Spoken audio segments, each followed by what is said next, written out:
Welcome to the What's Next podcast, sponsored by Frontline Forward, located in Kitchener, Ontario. Frontline is an all-encompassing wellness center whose doors are open to absolutely everybody. They have a primary focus on first responders and our military personnel, as well as staying healthy and getting healthy. On today's episode, we welcome back Shelley to share about her journey inspiring and empowering women to live a healthier life. So if you're ready, buckle up and let's go. Welcome to the What's Next podcast. My name is Mike Hectus, and I'm here with my good friend, Mr. Bryan Stevens. And I got to tell you, we usually start rattling on, but I got to say, for the second time, we've brought her back for an encore performance. Shelley in the house.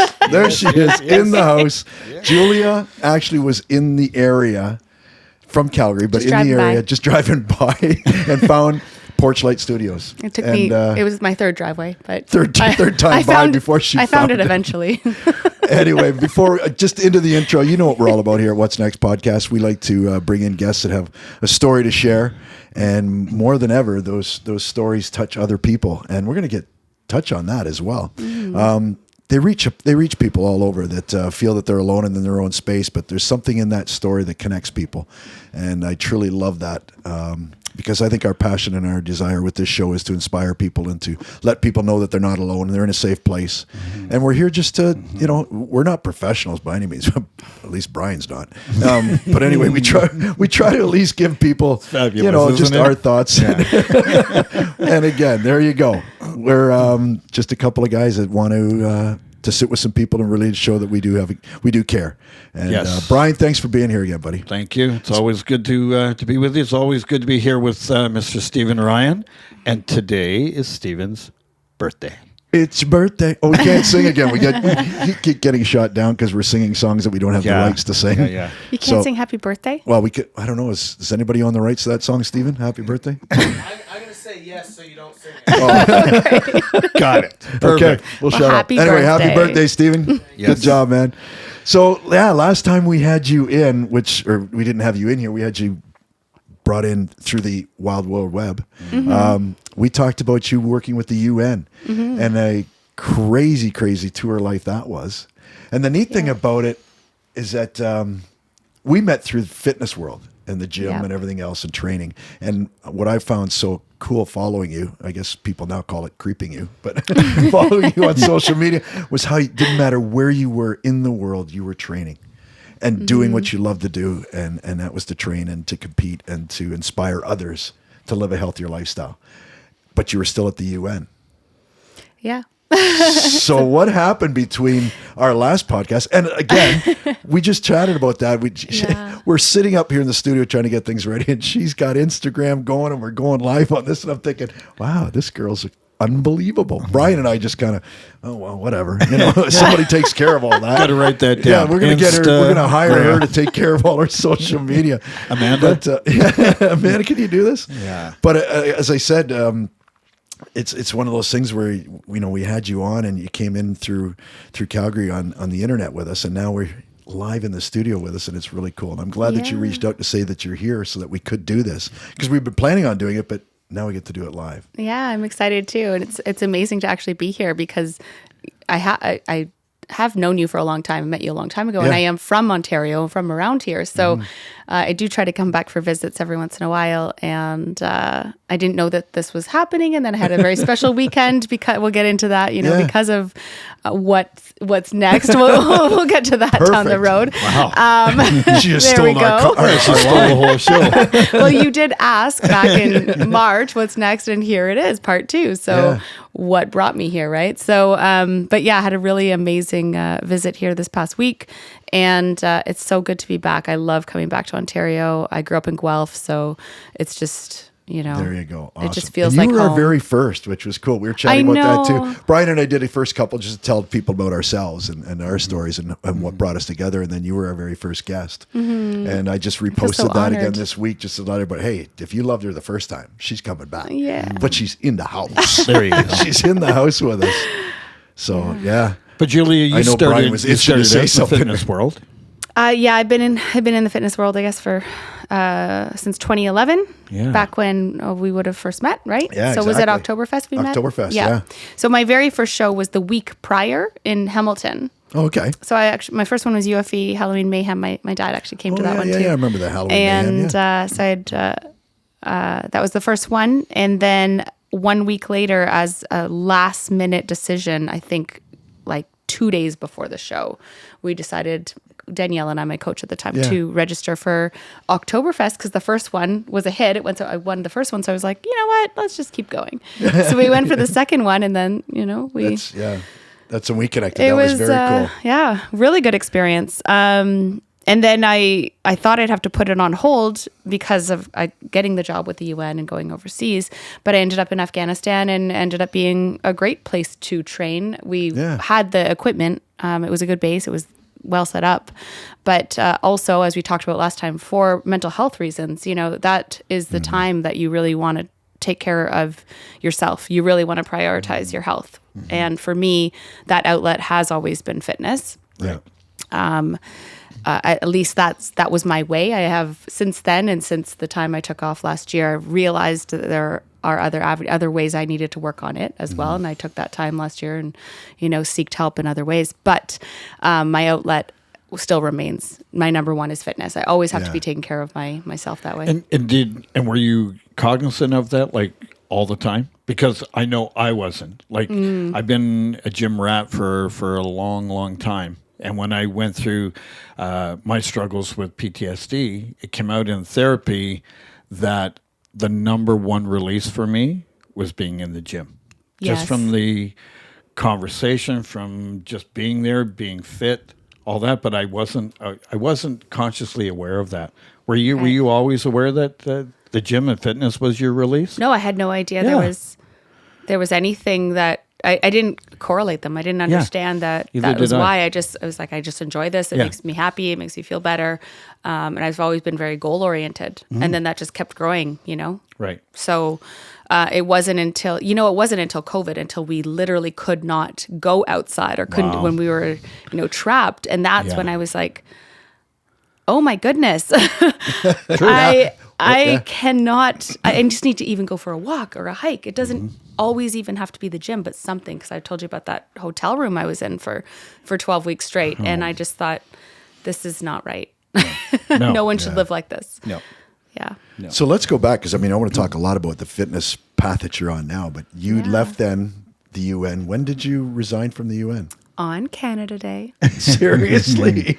You said that before. I thought, she's not that. We got to get that in Nice. there. So you did. Because I'm cheesy and sentimental like that.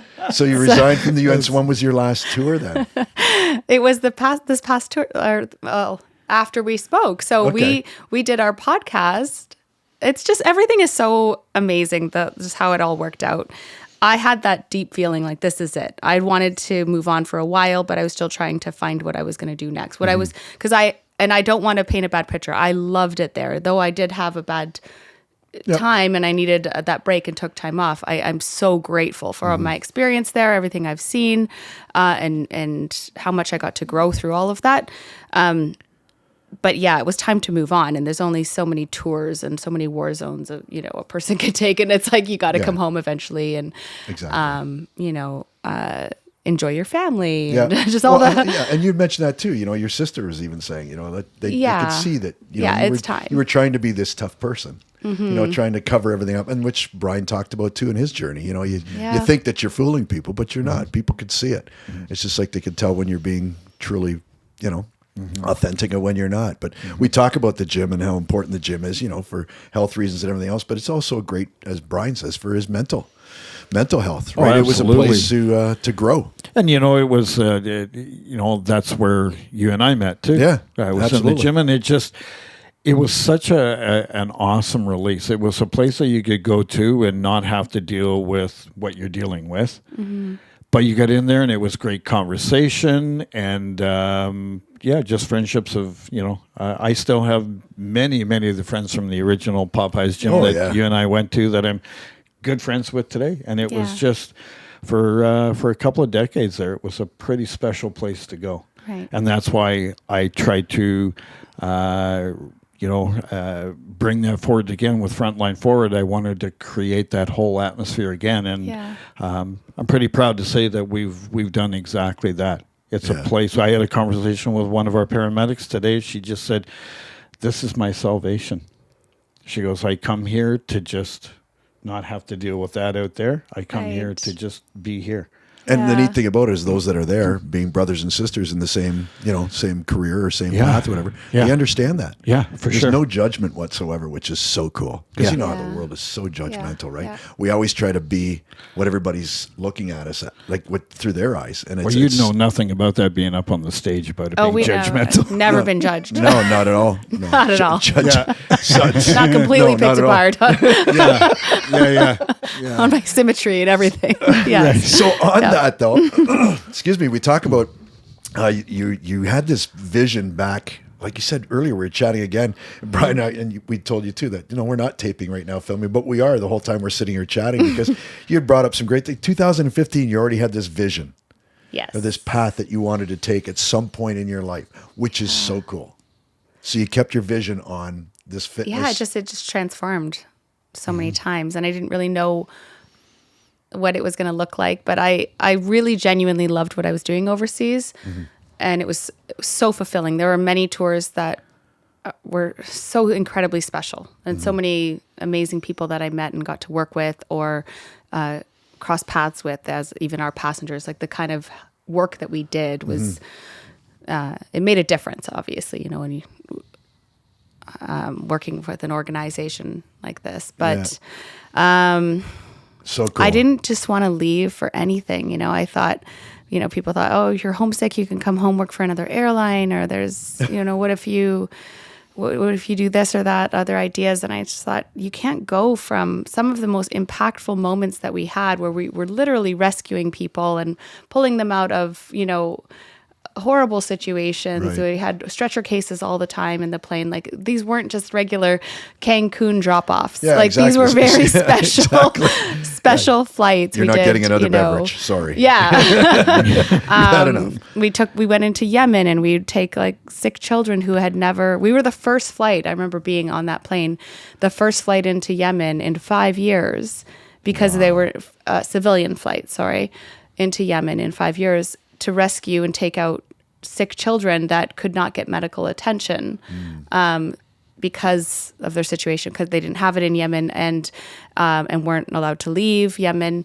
And we were finally allowed to come in. Well, in the time that people waited for approval and for the negotiation for our flight to come in, people that were sick died waiting. Wow. And so when we finally got to fly in and pick up these sick children to take them to Jordan and Egypt and everywhere to get treated. Like these are moments you'll never forget. No, exactly. Right? Like they impact you. And so my passengers were not just regular passengers. I mean, they'd come on and in tears and hug me, and we wouldn't even speak the same language. Yep. Right? But I have the communication was there. I'd have these through your eyes, your heart's young connect. children hugging me, and they'd never been on a plane and they were so excited. Like it was. So I couldn't just leave that powerful of a job or career for just anything. I needed to always make an impact in anything that I did. It needed to have that level of impact. And how do you get that level of exactly. impact? Holy smokes. True. It's hard, No, absolutely. Yeah. Absolutely. So that's what I was still searching for, but I wanted it to make it my own. I wanted to make an impact and leave my mark on the world, but make it what I'm passionate about, make it my own. And many women have, reached out to me over the years, asking, not just women, but asking about this journey, and how I was able to, or why it appears like I'm fearless, that I'm not afraid to go into these countries, or some of the things that, some of my goals, things that I've chased after. And we're searching for that.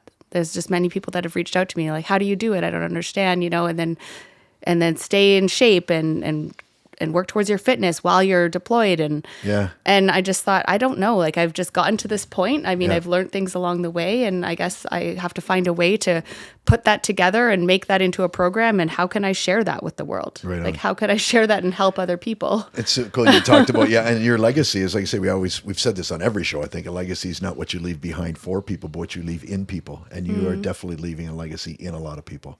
You did, and you are again. And I want to ask because Army of Angels. Yes. And again, Of course, it had to be that title. Of course it did. Of course it did. I'm watching again. I knew we were going to talk about it because I love this whole army of angels that you've created. But Yeah. and again, here's me back to Mike on social media, creeping Julia and all of our other guests all the time just to see what they're doing because Yeah. I do care. Yeah. But I watched you and the ladies in Toronto this past weekend and the army. But let's talk about the army of angels. Tell me how it came together.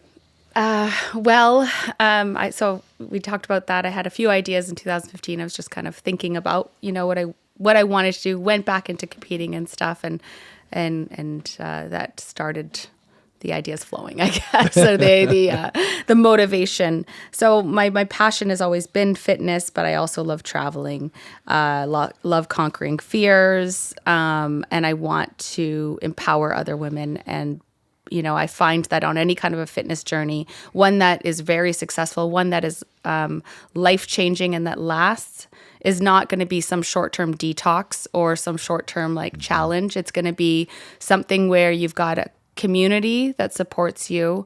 You've got, because our environment matters, right? If you are trying to work towards something positive in your life, but you're surrounded by negativity, or you've got this goal, a fitness goal. You've got to work towards healthier nutrition or whatever it might be that somebody's striving towards, but then they're not having that support with their family or friends. Absolutely. They need that community. Yeah, so community's I huge. don't think I can't just coach somebody without trying to give them that community as well. So 100%. building that army of angel, this community of women cool. that have the same goal. They might be all over the world, but they have similar goals. They're going through this at the same time. So they have that. So, even if they don't have that support at home, they've got it within the community. Mm-hmm. So what else? Just, I take them through, I build plans for them when it comes to their fitness goals, depending on what those might be. What their goal is. I work with them on their nutrition. My approach is more macro based, but so I teach them all about macros.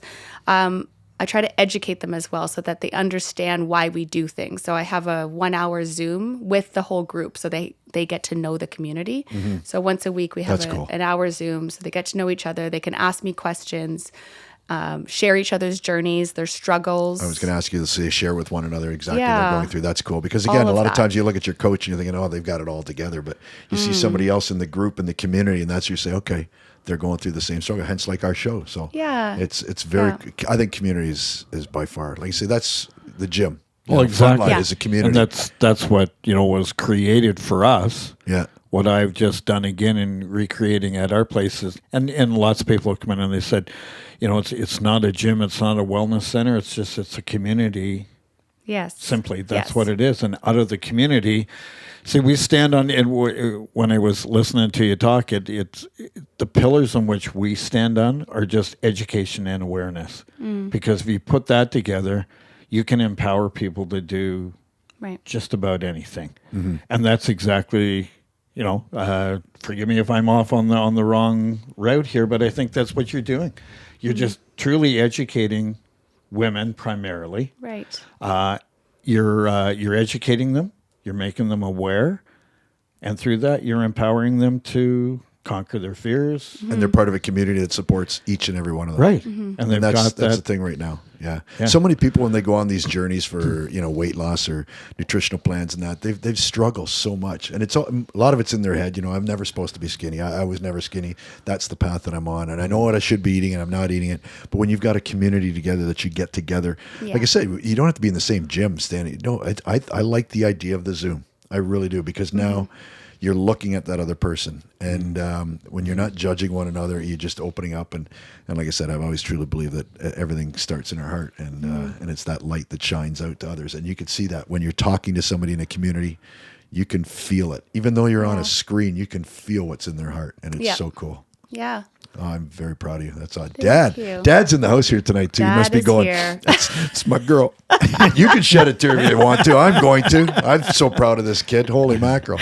That's awesome. That's awesome. So you started this community of Army of Angels. Yeah, there's so much behind it, even just the name and everything, obviously, with working in deployments for so long and the community that was built while I was away on deployments. There's so much behind the name. In fact, Well, let's talk about the name. I love it. I want to know how it came together. I feel it's about that community, about the fact that, I've been deployed for so long. I think totaled it up recently, and it was about 34 tours in 10 years. So a lot of time, most of the past decade. Yeah. The majority of the past decade that I was overseas. And so because I was there more than I was home, many of the crew, either whether it was the crew that I was deployed with or people on the base, other soldiers, other military that we were stationed together for a long period of time, really, we became each other's family. And, I might have been a civilian, but I lived, 1 year I lived in the Dutch military camp because I was working for the Dutch military.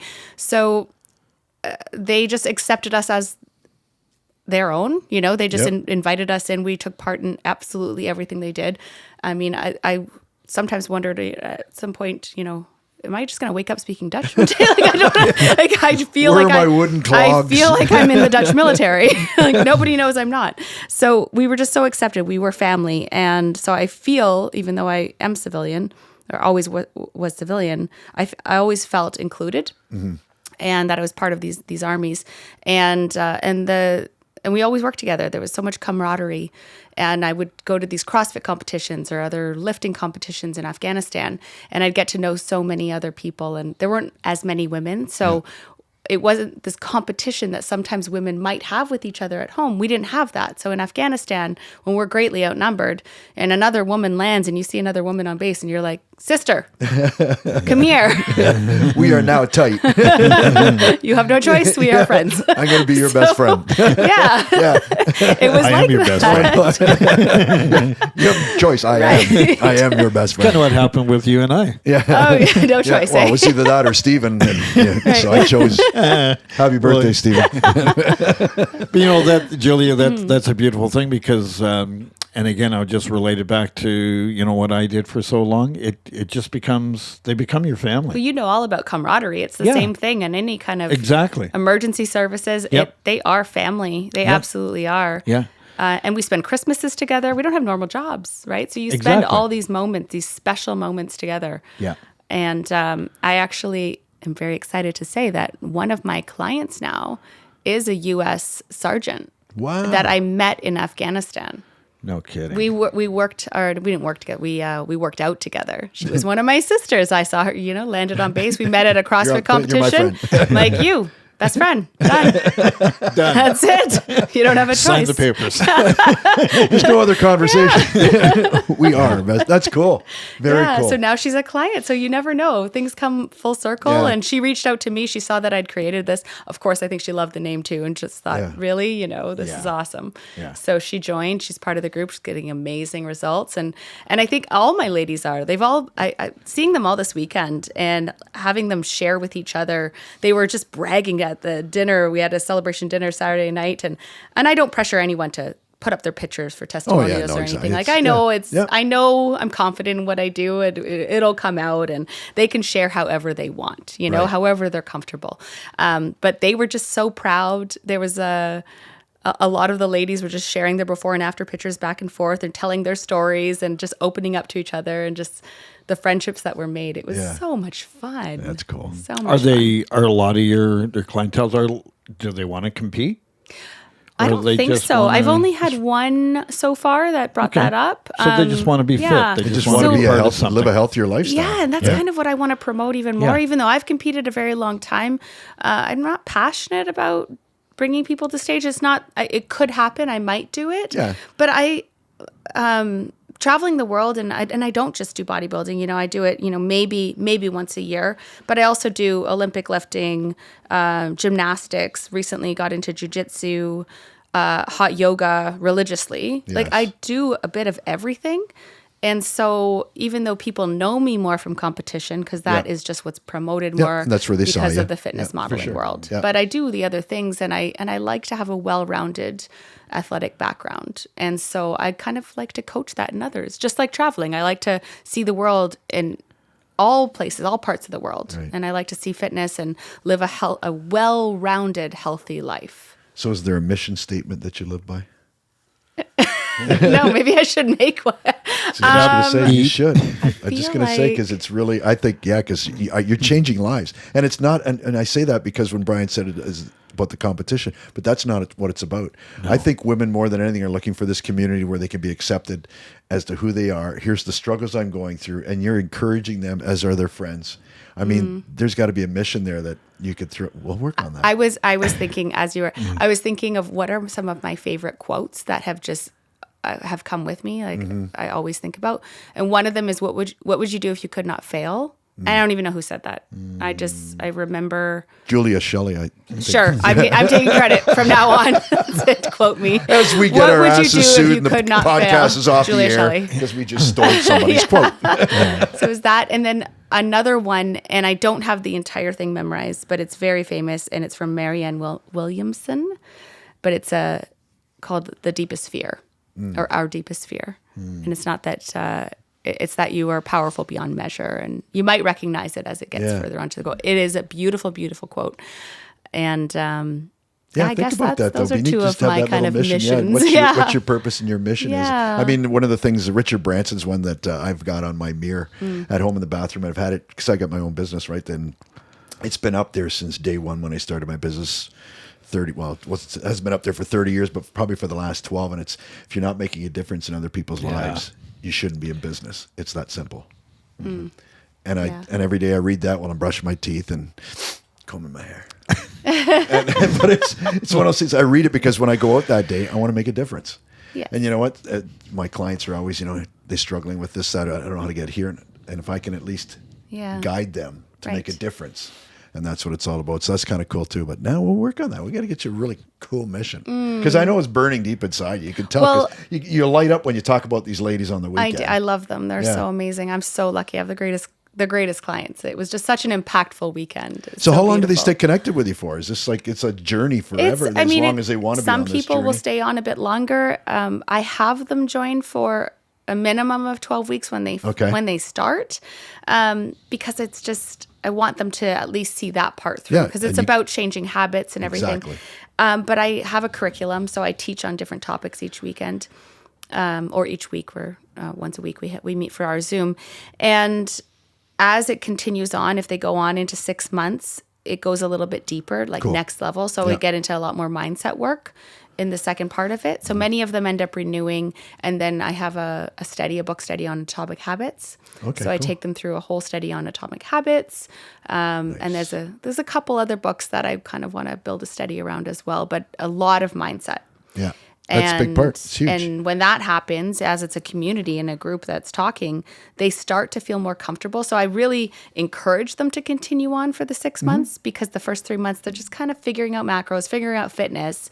But in the next part, that's the part that really changes them. That's the part where they open up to me, they open up to each other, they feel comfortable, they've created solid lifestyle changes and habits that will stick because they've been sticking it out for that long. They have a group of other people like them, and then they start to feel more comfortable. So then they start to open up. And when they start to open up to each other about the struggles and why they might have gotten off track before, that's when it really changes. Like the light bulbs go off at that point, right? So I'd say I really do believe 6 months is kind of ideal. I don't want to pressure anyone. Oh, no, exactly. Well, they always, I mean, I want them everybody's... to be able to see what it's like, and then get inspired to continue. And then after the 6 months, many of them do stay. I've got a few that have been with me over a year now. Because you've created that other habit of the community, the strength and the power of community. I mean, really that's what it comes down to too, Mike, is in the aspect of, like, with diets work and they don't work and they don't work. Same thing with training. You'll go at it hard for a little while and then you won't train and this and that. But when you create that habit, it's like people say all the time, it's like, well, how often do I have to come to the gym? Because I got a busy lifestyle. Right. And you go, it's not about how many times. It's about a habit. And it's just like getting up every day and putting your pants on and going outside if that's what you do. It's just that aspect. And when it becomes truly habitual, then it's easy. Yeah. That's when it gets to be a lot of fun. Well, let's just say a lot of thought leaders will say it takes 26 to 31 days to create a new habit, to do it over and over and over again. Like they said, write out your goal 100 times on a piece of paper, 100 times a day, write it out 100 times, and it becomes that habit. You start seeing yourself in that place that you're writing your goal. But 26 to 31 days to create a habit. But now it's a matter of continuing on that stream and taking it to the next level. Because you've created a new habit now where I've been following Julia and I've been following the angels and my army of angels and we're doing our thing. Okay, so I now created this habit where every day I'm doing this same thing. So now it's a matter of taking it to the next level. So I love that it's a 12-week program because now and again, mindset is so big. And I think it's the biggest thing. We get in our own way so often. Yes. Like we tell ourselves, no, that's not. And it's not, we're telling ourselves that because that's what we've always been told. We've always been told that, no, that's not you. That's not where you came from. No, that's come on. Your dad worked in a factory. Your mom worked in a factory. You're never going to work in it. You're never going to be self-employed and be successful. You're a factory guy. And we always see ourselves that way. And it's funny how we always try to see ourselves through other people's eyes and stop. Yeah. Stop. Yeah. What would you be if you weren't impacted by your environment? Exactly. I think that living all around the world has kind of helped in that way because my environment changed so often that I adapted so often that I had a lot of time to really reflect on who I actually am, what I actually like, what I want to do with my life. That's so cool. So I think that really helped. I've never really fit in, but in a good way. I don't know where I belong or what country. I think it's Canada now. There you go. We hope so. We want you back. I want to be in Canada. But you're going to be back in Ontario too. Why did you want to be in Calgary? Sorry, Calgary friends and don't family. tell my sister that. Yeah, I know. My dad might like that, but my sister would not. So yeah. There you go. Everybody but your... See, Dad even got into this, so I love it. So Julie, how do people get a hold of you through Army of Angels? Well, I have an Army of Angels page on Instagram as well. So they could look up Army of Angels on Instagram or Julia Shelley. They can always contact my main page as well on Instagram. And then my main Facebook page is Julia Shelley as well. And then email if they're inquiring as well about coaching is juliashelley@armyofangels.ca. Nice. We'll put all that in the text down at the bottom of the video, and at the bottom of the podcast as well. But I want to just, again, talk about this podcast, how we started. Just, Bryan said, if anybody listens, wow, that was good. And maybe they stumbled onto this page by mistake. But it's very cool how when we even share our pages and share these moments that we've had again, I love that you're in the studio this time, but you shared your video and Bryan and I received an email from somebody that you knew. Oh, right. Yeah. So you never know who's watching. And where is she from again, Bryan? Scotland. Yeah. And she reached out to Bryan and I to tell the story, but she saw your video, your podcast, the first one, and reached out to Bryan and I, and we're talking Scotland. So, I mean, where we thought, Stephen's the only one who's going to listen to us. The power of social media. You really never know who's watching. I've got a couple clients in Italy right now. You never know. Our stories will always connect us in some way or other. So never underestimate how powerful your story is. And you have a great story. I love it. We're just starting your new journey. This is cool. Yeah, thank you. So we got all this, we've caught up, and sort of, and we know where you are right now. But just like what the show's all about, it's coming. Here we go. What's next? What's next, Julia? Where are you going? I thought that today's podcast was on What's Next. Now you're pushing me. You're pushing me for the next level. I like this. Yes. That's actually pretty good. That's like what I do to my clients. So, geez. How big can the Army of Angels become? Well, it's growing. I'll tell you that. It's definitely growing. Awesome. I mean, this weekend was impactful. And if that says anything, I know I'm doing the right thing. I know that I left at the right time. And I left for the right reason, and I wanted that to make that impact on the world. And what I witnessed this weekend with my girls was unbelievably special. So, yeah. So if we were to put together a stage, a bunch of people in an audience and a stage, and have some speakers come in. Would that be interesting to you? What? To stand on a stage and kind of tell your journey and how you want to help inspire people. I have been asked about that a little bit. There you I've go, been asked 'cause- recently about doing some speeches, about writing. I have gotten into writing a bit more because I do have a bit of a different life, or I've lived a different life. So I am trying to journal that a little bit more. And yeah, potentially down the road, I would want to write a book or do some speeches, some public speaking. Ever since coming or opening up and talking a bit more about mental health, since, you know, when you reached out before, a few other podcasts have happened since then, some mental health talks. Another athlete at Magnum that I work with will do some mental health talks together. So I am starting to open up more. We talked about that. You asked me that about what's next last time, and I said, I have to do this. I have to reach out more. I have to get over my shyness and talk more about these things because they do matter, and you never know who's listening, like Lee reaching out, and it does impact somebody, you know. So what, your story does matter, and sharing your story absolutely does matter. So I think a lot more of this, getting more comfortable speaking. And then with Army of Angels, I just want to grow the group, as well as eventually mix it back with traveling. So this past weekend was our first kind of mini retreat. I'd like to do longer ones, maybe a week or so, include other activities like special hikes or photo shoots in other parts of the world. So I'm going to be putting together Army of Angels retreats. Those are coming. There you go. So that's what's next. See, we knew there was something next. Oh, yeah. Yeah, My mind will you doesn't promise stop. me the next time you come up to Frontline, see our place? I would love to. Yeah, be awesome to have you up there. Yeah, and, I would love to come visit. You know, we're going to pump it out to our people about Army of Angels. And I just think it's a pretty special thing. So to have you pop by would be thank very you. appreciative. I love that. Get out the red carpet. Get out the red carpet. Julia Shelley's in the house. Stop. Sorry. Going to leave. Got into- right in there. Went into that rock star mode again. Sorry. I'll wear my best leggings. Awesome. Perfect. So will Bryan. We'll try to match. Well, that's awesome. Well, thanks for being here. Thank This you. is so Thanks cool for having again. me. Man, I know there's going to be more. This is cool. Yeah. You could be like our regular. our quarterly catch up with Julia. Well, I love that I got to be the first one. So There you go. gotta I'm make just it thrilled special. that you're in the studio with us this time. This is so cool. Yeah, me too. So awesome. Thank you. Awesome. So Bryan, Thanks. thanks Thank for you. hanging out with me again, buddy. Yes, thank you. It's And, been awesome. Yeah, it has been. Yeah. It's been great. I'm so thrilled that you've been here, and best of luck moving forward. And we're going to stay in touch. We'll make sure we get all the contact information to everybody that's watching through our social media pages and that, so you can connect with Julie and maybe be part of a great community. There's nothing better than community to warm your heart and to help carry you through whatever you're going through. So on that note, Awesome. What's Next podcast. Peace. We're out See of ya. here.